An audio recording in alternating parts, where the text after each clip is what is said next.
વિજાપુરની અંદર એક ઘટના બનવા પામી કે છેલ્લા થોડાક દિવસો પહેલા લાડોલ પોલીસ સ્ટેશનની અંદર એક ફરિયાદ દાખલ કરવામાં આવી હતી કે જે છેતરપિંડીની ફરિયાદ દાખલ કરવામાં આવી હતી અને પોલીસ દ્વારા તેને લઈ સઘન તપાસ હાથ ધરવામાં આવી હતી ને જે કેસ હતો તેનું જે ગૂંચડું હતું તે પણ હવે સોલ્વ કરી દેવામાં આવ્યું છે. વિગતે વાત કરવામાં આવે તો વિજાપુરની અંદર જે ઘટના બની તેની અંદર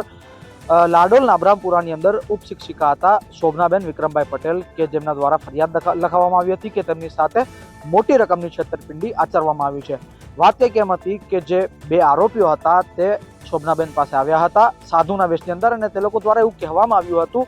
કે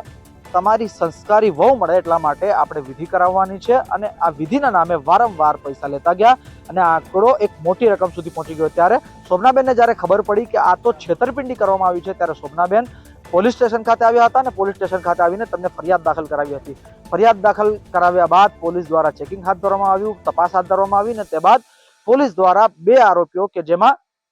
રામનાથ કેસરનાથ અને શંકરનાથ કેસરનાથ આ બંને આરોપીઓને પકડી લેવામાં આવ્યા. પોલીસને બાતમી મળી હતી અને બાતમીના આધારે પોલીસે છટકું ગોઠવ્યું હતું. તે બાદ આ બંને આરોપીઓને પકડી લેવામાં આવ્યા અને જ્યારે પંચનામું કરવામાં આવ્યું, કેસની તપાસ હાથ ધરવામાં આવી ત્યારે